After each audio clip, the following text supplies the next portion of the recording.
सुप्रभात। आप सभी का मेरे चैनल पे एक बार फिर से स्वागत है। तो मैं इससे पहले अपना वीडियो स्टार्ट करूं, मैं आप लोगों से कुछ बोलना चाहूँगा। तहे दिल से आप सभी का धन्यवाद मेरी इस सीरीज़ को सक्सेस बनाने में। जब मैं इन वीडियोस को बनाने का सोच रहा था तो मेरे मन में था कि यार क्या पता लोगों को अच्छा लगे ना लगे, जो मैं बोलना चाह रहा हूँ, जो मैं इससे सीख देना चाह रहा हूँ, वो लोग उस तरीके से एक्सेप्ट करेंगे कि नहीं करेंगे।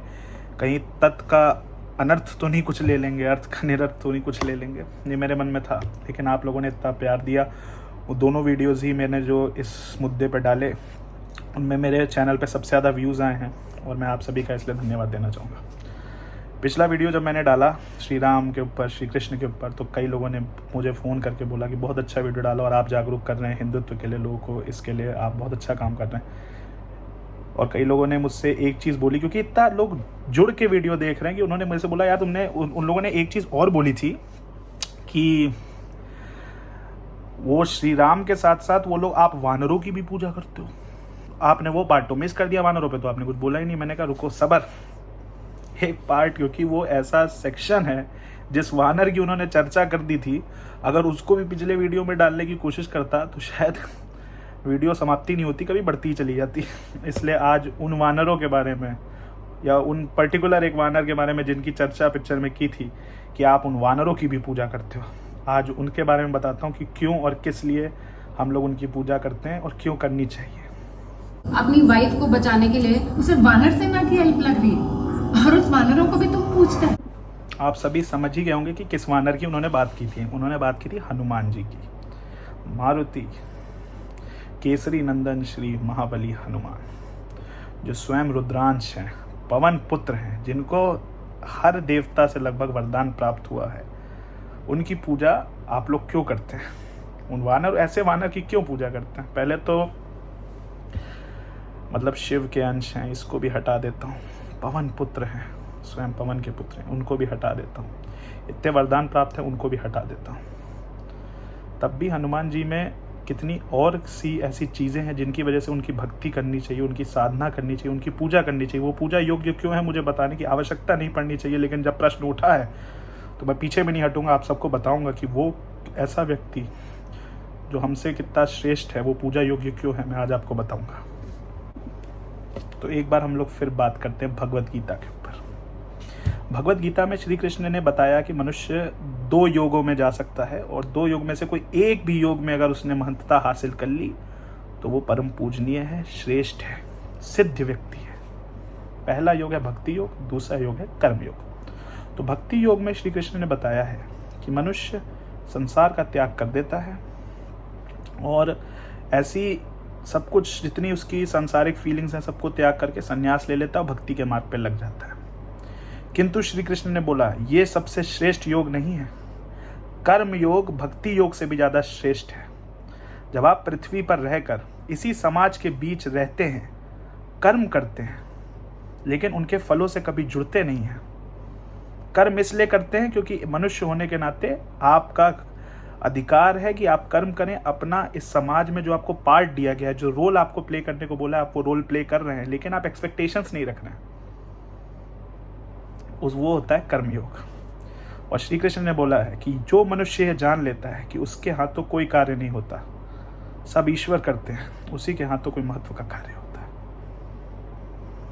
जो ये जान ले कि वो खुद कुछ नहीं कर रहा है, सब ईश्वर कर रहे हैं, सृष्टि ही परमात्मा है, परमात्मा ही सब कुछ है, इसलिए करने वाला भी परमात्मा है और जिसके लिए हो रहा है वो भी परमात्मा है। इसलिए कर्म के फल से जुड़ने की तो कोई आशा ही नहीं। अब आपको लग रहा होगा कि मैं डाइवर्ट हो रहा हूँ, ये मैं कहाँ कर्म योग और भक्ति योग में पहुँच गया। लेकिन मैं आपको बताना चाहता हूँ कि हनुमान जी ही एक ऐसे व्यक्ति हैं जिन्होंने भक्ति योग और कर्म योग दोनों की महंतता प्राप्त कर रखी है। वो भक्ति योग में भी श्रेष्ठ हैं, श्री राम की भक्ति में, और कर्म योग में भी जितने उनके कार्य हैं उन्होंने सब संपूर्ण किए थे। रामायण आप देखेंगे तो आपको पता चलेगा, रामायण की अगर आप जानकारी लेंगे कि कैसे हनुमान जी कभी किसी कार्य से पीछे नहीं हटते थे। जो कार्य उनको दिया जाता था सबसे श्रेष्ठ रूप से बिना पीछे हटे, कोई ये नहीं देखते थे कि कोई और तो नहीं करने के लिए कहीं आ रहा है, वो सिर्फ जानते रहे मेरे हिस्से का कार्य आया नहीं कि मैंने किया नहीं। इसलिए हनुमान जी का पूजन है, क्योंकि वो भक्ति योग और कर्म योग दोनों के श्रेष्ठ हैं। लेकिन सिर्फ इतना नहीं, अभी मैं आपको आगे और भी बताऊंगा। तो जब आप बोलते हैं कि वानरों की पूजा करते हैं, हमारे धर्म में, सनातन धर्म में वानर की पूजा होती है, तो मैं एक चीज़ बोलना चाहूँगा जो श्री कृष्ण ने बोली थी अर्जुन को भगवत गीता का ज्ञान देते समय, कि तुम जो बात कर रहे हो पार्थ, ये तो तुम शरीर की बात कर रहे हो और मैं आत्मा की बात कर रहा हूँ।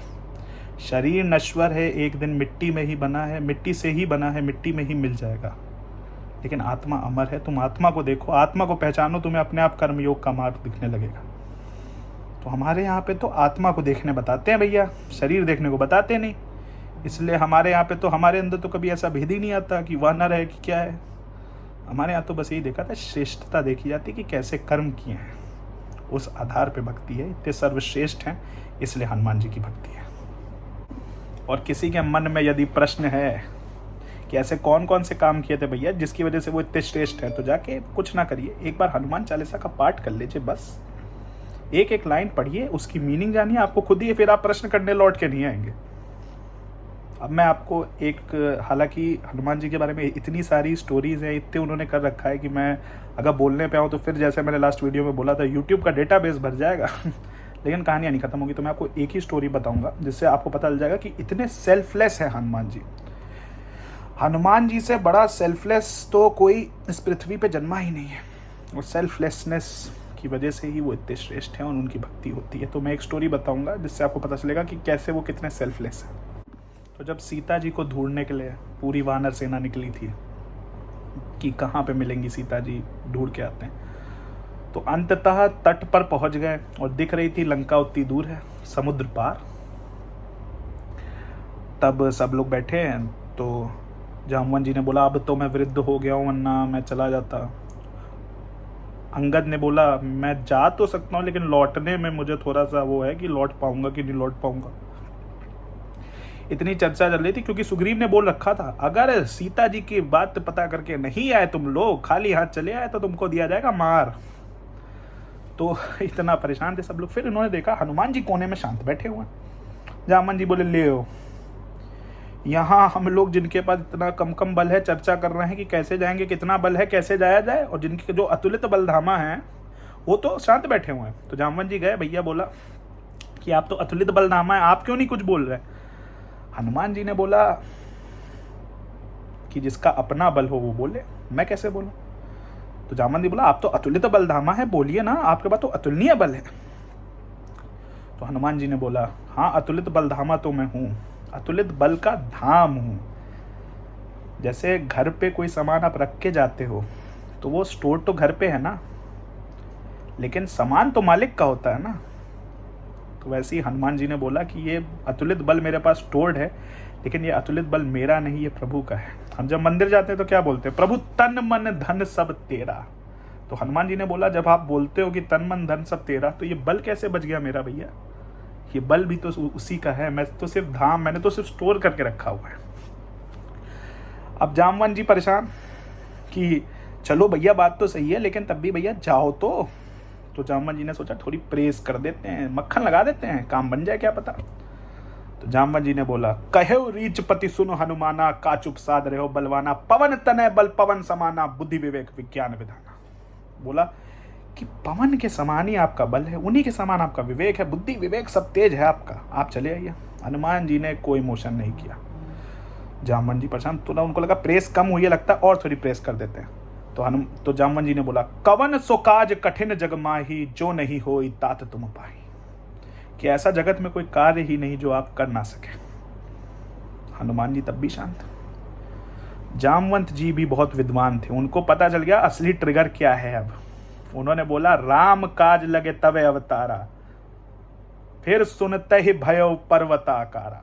जैसे ही जामवंत जी ने बोला कि राम काज के लिए ही आपका जन्म हुआ है, वैसे ही हनुमान जी पर्वत आकार में हो गए, एकदम विशाल रूप धारण कर लिया। सीख क्या है कि हनुमान जी अपने बल या उससे कभी इम्प्रेस नहीं होते, या फिर कि मेरे पास इतनी शक्ति है, ये है, इतने सेल्फलेस है। उनको जब बताया कि राम के काज के लिए ही आपका जन्म हुआ है, तो राम के काज के जैसे प्रभु के नाम पे उन्होंने अपना साइज बड़ा किया। फिर जामवन जी डर गए कि भैया ये तो बहुत ज़्यादा उत्तेजित हो गए हैं। अब तो जामवन जी ने बोला भैया कृपा करके नीचे आइए, कुछ बता दूं पहले आपको। तो हनुमान जी ने बोला जल्दी बताइए जामवन जी क्या करना है, हम तो एकदम जोश में है, जाने को तैयार। जामवन जी ने बोला भैया आप ना लंका लाइएगा ना रावण को मारिएगा, बस जाइएगा सीता जी को बता दीजिएगा कि राम जी आएंगे। हनुमान जी ने बोला ओके। फिर वहाँ से उड़ के चले गए। तो बोला जिस उन्होंने पर्वत पर पैर रखा था, जिस पर पैर रख के फांद के गए थे, वो पत्थर, वो पहाड़ पाताल में धंस गया था, इतनी शक्ति से उड़े थे। अब मैं आपको आगे की कहानी बताता हूँ। हनुमान जी फिर पहुँच गए लंका। अशोक वाटिका में बीच में कई दिक्कतें आई थी, सारी अड़चनों का सामना करते हुए हनुमान जी पहुँच गए श्रीलंका। देखा अशोक वाटिका में सीता जी वहाँ पर हैं। तब हनुमान जी ने प्रभु की मतलब की मुद्रिका दी, सीता जी के सामने प्रकट हुए। तब सीता जी ने बोला कि भैया तुमने इतनी अच्छी मुझे बताया कि तुम प्रभु के दास हो और आए हो इतनी दूर से, लेकिन अपना परिचय तो दो। अब कोई और होता वो वहाँ पे बोलता आई एम हनुमान अतुलित बलधामा द पर्सन। जब कोई आ नहीं पा रहा था, पूरी सेना रुक गई थी, कोई नहीं कर पा रहा था प्रयास कि मैं जाऊंगा, मैं उड़ के आया हूँ। हमारे जैसे लोग होते तो ऐसे ही जाके परिचय देते। लेकिन हनुमान जी ने फिर क्या बोला, कुछ तो थोड़ा बहुत बताया होगा, लेकिन हनुमान जी ने क्या बोला, राम दूत में मात जानकी सत्य शपथ कनुरा निधान की, कि माता मैं राम का दूत हूं और इससे ज्यादा मेरा कोई परिचय है ही नहीं। Selflessness at its level best.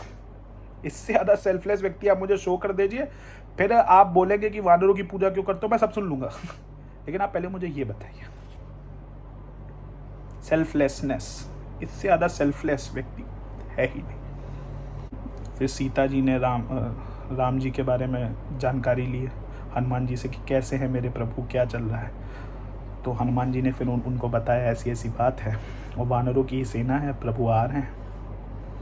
तब हनुमान जी जब अशोक वाटिका में गए थे तो कि ताकि लोग उनको देख ना लें और जानकारी ना हो किसी को, तो वो बड़े छोटे साइज में गए थे। सीता जी ने बोला मेरे मन में संदेह है पुत्र कि जो तुम्हारे वानर हैं वो क्या सब सेम साइज के ही हैं। तो उन्हें क्या लगा, अरे मेरे जैसे सेम साइज के नहीं हैं, हम तो उनमें बहुत बड़े हैं, बाकी तो और भी छोटे हैं। सीता जी ने कहा हो गया काम भैया, फिर संदेह आ रहा है मुझको कि फिर छुड़ा नहीं पाएंगे, क्योंकि भैया रावण तो इतना शक्तिशाली, उसकी इतनी बड़ी सेना, राक्षस भरे हुए, और यहाँ इतने छोटे छोटे वानर आएंगे तो लड़ चुके।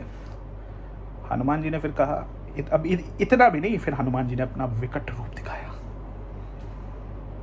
सीता जी ने बोला हाँ बेटा अब विश्वास हो गया, अब वापस साइड में आ जाओ। तब सीता जी ने बोला हनुमान जी से कि जब इतना बड़ा साइज था तो पहले क्यों नहीं शो किया। तो हनुमान जी ने बोला कि आपकी कृपा पड़ी तभी तो मेरा इतना साइज हो पाया, इतना बड़ा मैं तभी हो पाया माता कि आपके ऊपर मेरी कृपा पड़ी। और साथ ही में इससे सीख क्या लेने वाली है कि भय को दिखाने के लिए, डर पैदा करने के लिए नहीं, भय को पैदा करने के लिए नहीं साइज बड़ा किया। जब किसी के मन में भय उत्पन्न हुआ तब उसको दूर करने के लिए साइज बड़ा किया।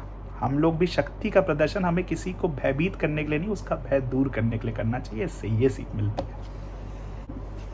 अब हनुमान जी गए फिर अशोक वाटिका में, सीता माता से बोला माता कुछ भूख लग रही, कुछ खा लूं। माता जी ने कहा खा लो भाई, पूरी अशोक वाटिका है, चलो जाओ जब मन करे खा लो। हनुमान जी गए, खाना शुरू किया, फिर लोग उनको रोकने लग गए, जैसे जिसने रोका उसको मारते चले गए। बहुत लोगों की हत्याएं हुई, रावण के कई पुत्र भी मर गए उसी में। फिर मेघनाद आए, उन्होंने ब्रह्मास्त्र छोड़ दिया। अब हालांकि हनुमान जी का वज्र का शरीर है, उनको सारे इतने वरदान प्राप्त हैं कि कोई भी शस्त्र उनका कुछ कर नहीं सकता, लेकिन ब्रह्मास्त्र का सम्मान करना आवश्यक था, इसलिए हनुमान जी उसी ब्रह्मास्त्र में बंद गए और फिर उनको रावण के पास लेके जाया गया। तो रावण ने बोला हे वानर, तू तो दूत बनकर आया था बोल रहा है, फिर इत्तों को मार क्यों दिया, युद्ध करने आया कि दूत बन के आया। हनुमान जी ने बोला मैंने किसी को नहीं मारा, मैंने किसी को मारा नहीं, लेकिन किसी ने मुझ पे हाथ उठाया तो उसको मैंने छोड़ा नहीं। सही बात है भैया, हमने किसी को नहीं मारा जिसने पर, लेकिन हमको जिसने बोला उसको हमने छोड़ा भी नहीं, बेवकूफ़ भी ना समझो। फिर रावण ने बोला कि क्या फिर दूत बन के आए हो तो संदेश क्या लाए हो। तो उन्होंने बोला सीता जी को वापस कर दो, इसी में बुद्धिमानी है। राम जी के अगेंस्ट जाने की ना किसी में सृष्टि में शक्ति है, तो तुम क्या ही करोगे भैया, उनके अगेंस्ट ना जाओ, सीता जी को लौटा दो, सम्मानजनक, और श्री राम से माफ़ी मांग लो। तो रावण ने बोला बहुत उद्देश्य देता है, उद्देश्य का फल जानता है।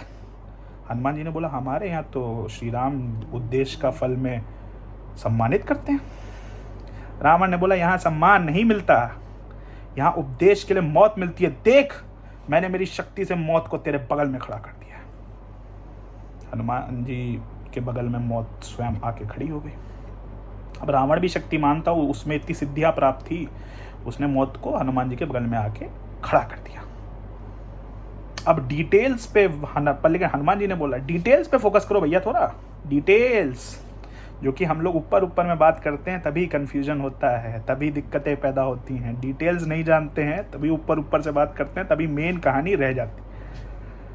तब हनुमान जी ने बोला कि मृत्यु जरूर मेरे निकट खड़ी है, मेरे बगल में खड़ी है, लेकिन देख तुझको रही है रावण। तो रावण भी कंफ्यूज्ड, इतना बड़ा ज्ञानी होके भी कंफ्यूज्ड।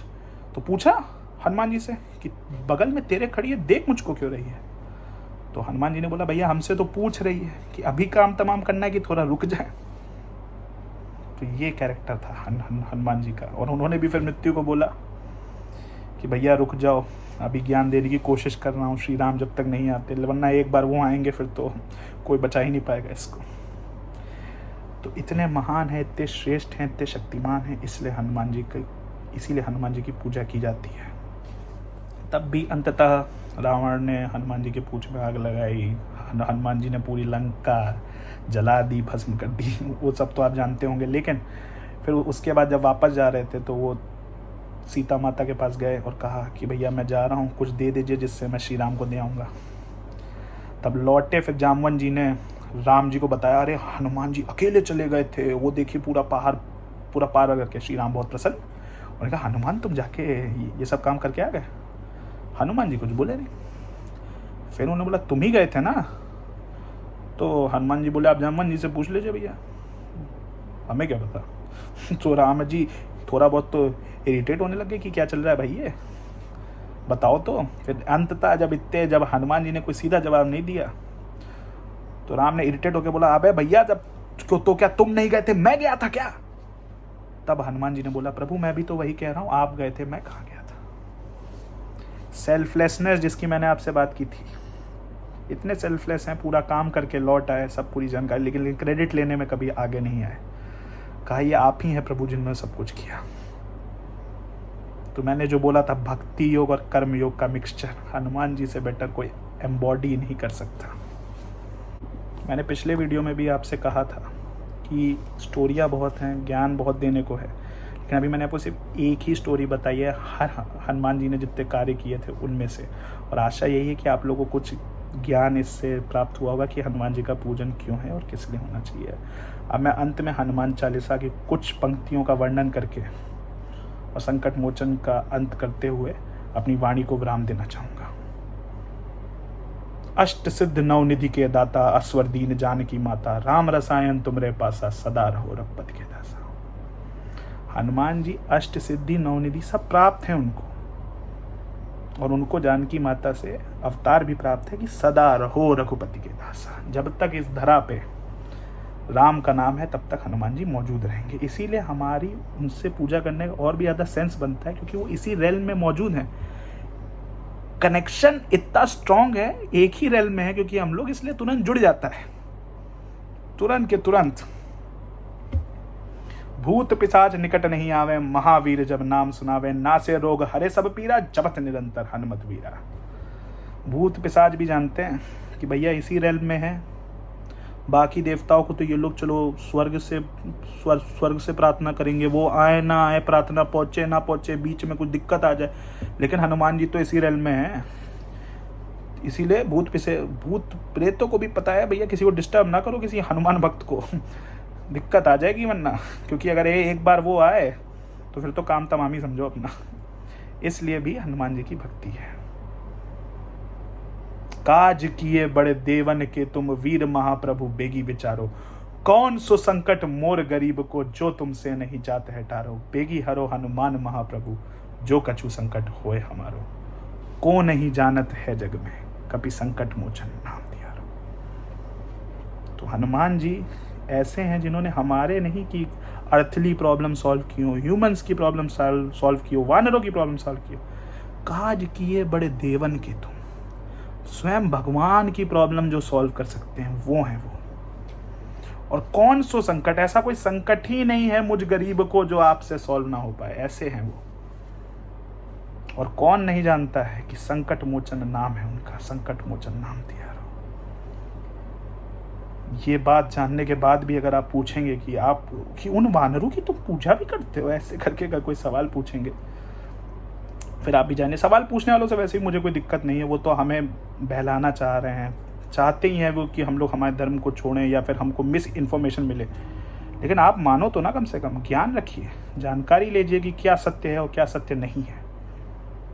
विकट समय निकट जब आए, प्रथम वही स्मरण आ जाए, हर विपदा वो दूर करें, संकट मोचन तभी कहलाएं। संकट मोचन महाबली हनुमान को मैं नमन करता हूँ और आप सबसे भी आशा करता हूँ कि ये जानने के बाद आपकी भी आंखें खुली होंगी और आप कोई कभी आपसे प्रश्न लेकर आएगा कि आप उन वानरों की पूजा क्यों करते हैं, तो आप उनको एक सटीक उत्तर दे पाएंगे। जय श्री राम, जय हनुमान, जय हिंद, जय भारत।